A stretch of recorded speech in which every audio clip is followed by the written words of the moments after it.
여러분, 아, 혹시 랭킨 사이클, 이제 유기물을 사용한 어, 친환경적이고 또 이렇게 재생에너지 그 여러 가지가 있죠. 근데 그런 것들 친환경적인 에너지 이 사업이 우리나라에서 최근에 많이 그 뭐 진행도 되고 하는데 이게 알고 보면은 이권과도 다 있고 그리고 이 그로 인해서 많은 부분 어, 태양광 그 한 지역이라든지 뭐 그것뿐 아니라 2차 전지에 대한 부분이라든지 모순들이 많이 지금 쌓이고 있거든요, 우리나라 그 사회에.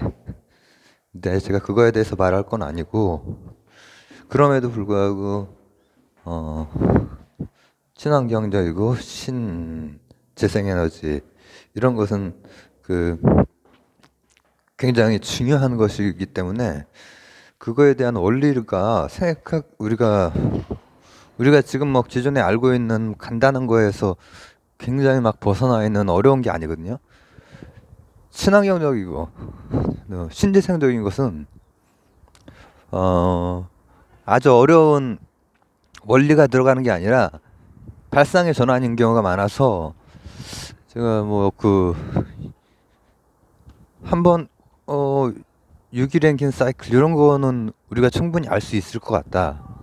한번 해볼 수 있을 것 같다. 그런 생각이 좀 들어서 판서는 아니지만은 간단하게 원리는 제가 얘기를 좀 해볼 수 있을 것 같아요. 뭐냐? 왜 쉽게 얘기할 수가 있냐면은 증기기관하고 다를 바가 없거든요. 다른 점은 버려진 걸 가지고, 그러니까 부산물을 가지고, 예를 들면은 이렇게 지나가는 자동차, 이런 자동차가 에너지 효율이 몇 프로 정도 된다고 했죠? 지난 채널 복습이네요. 한 30에서 50 그 사이가 주로 많죠. 이제 하이브리드 같은 경우에 조금 다를 것이고 전기차는 이론적으로 이론적으로 거의 완전한 효율까지도 갈 수도 있겠죠, 나중에. 이론적으로는. 근데 이제 이런 것들은 효율이 낮단 말이에요. 증기도 마찬가지, 이런 것도 마찬가지. 또 어떤 게 있을까요? 에너지 효율 면에서는 그 낮기 때문에 폐 에너지들이 생긴단 말이에요.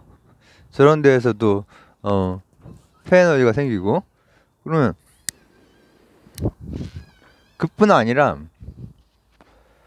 미세한 에너지들 뭐 이를테면은 뭘 소각할 때 나오는 에너지도 그렇고 이런 지금 지열 이 땅의 열도 있잖아요.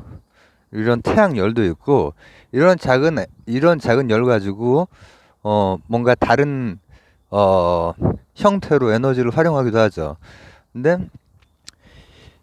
유기랭킨 사이클이라고 하는 건 뭐냐면은 아이고 이 말 먼저 풀면은 물이 아닌 어떤 유체, 어떤 플루이드라고 해도 상관이 없잖아요.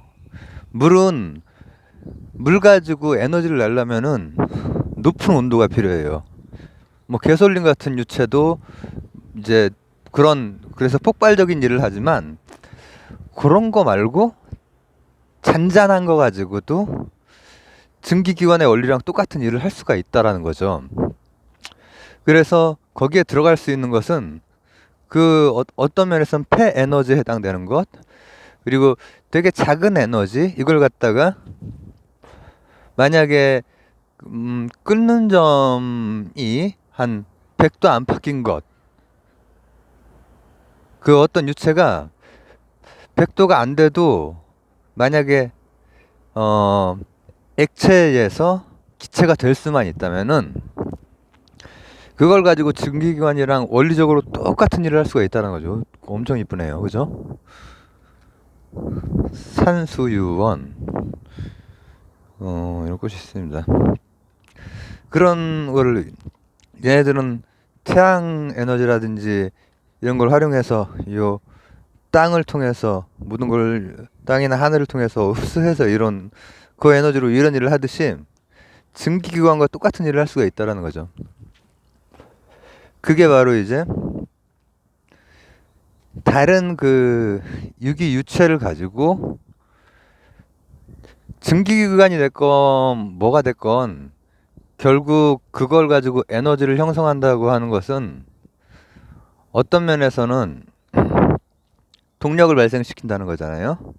그리고 이 증기기관적인 거에서 그런 원리에서 터빈 그 공정이 어떻게 되느냐, 이제 펌프 유체를 보내주는 펌프가 있고 유기유체, 그 다음에 뭐가 있느냐, 흡열기가 있어요. 그 흡열기에서는 다른 유체랑은 달리 적은 아주 작은 열만 가지고도 반응을 하는 거죠. 상변화라고 하죠. 그거를 액체에서 뭐 기체가 된다든지 이렇게 그 체를 바꾸는 것을 상변화라고 합니다. 그 상변화가 되면은 그 상변화가 되는 힘으로 이제 그 팽창을 시킬 수 있죠. 그 터빈을 돌린다는 얘기죠. 그러니까 이것은 이제 결국은 터빈을 돌릴 수가 있으면은 그냥 동력이기도 하지만 전기 에너지화도 가능한 거죠. 실제로 지금 우리나라에서도 이건 세계적으로도 이제 그런 분야는 친환경적이고 또 신재생 이런 에너지는 다 관심의 분야이고 미래적인 분야이긴 하지만 우리나라에서도 나름대로 연구가 되고 있더라고요.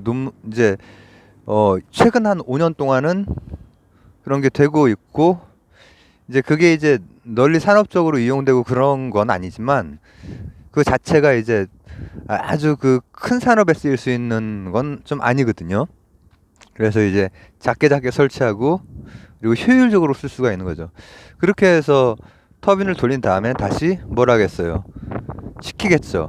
그러면 이제 냉각기가 되겠네요. 냉각기, 이 네 개의 그것을 과정을 그 사이클을 거치면서 증기기관이 됐건 아니면 다른 여러 종류의 에너지 그 효율이 그렇게 높지 않지만 뭔가 동력을 발생시키고 전기를 발생시키는 일을 하는 것, 그것이 이제 유기 랭킨 사이클이죠. 그걸 우리말로 어떻게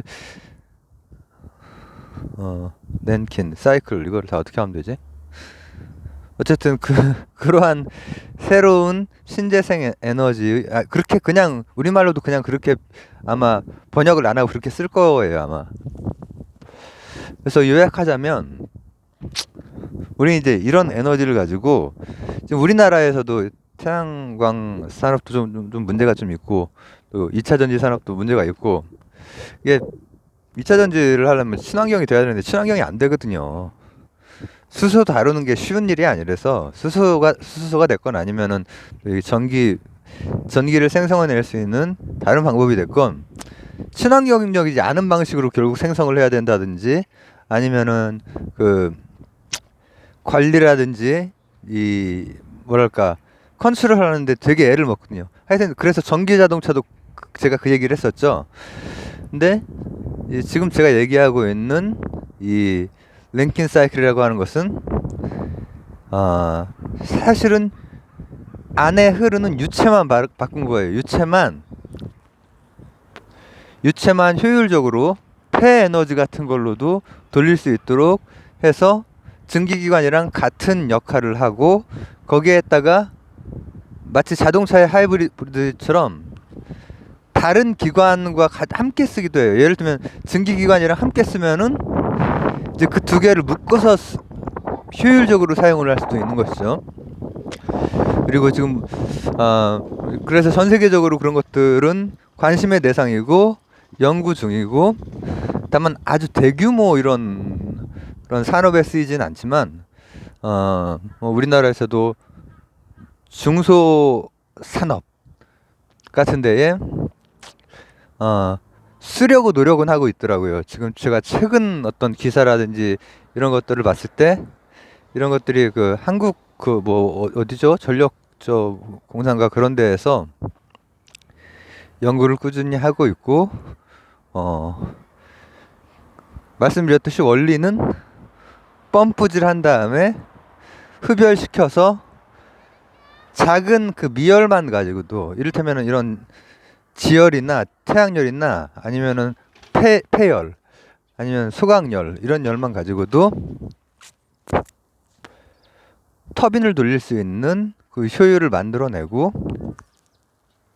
그 다음에 다시 한번 냉각을 시켜서 재활용하는 거죠. 제가 증기기관이 그 100년 전에 가장 40%를 차지했던 게 바로 재활용 부분이었죠. 이처럼 재활용을 해서 쓰는 신재생 에너지의 하나의 방법이었습니다. 감사합니다.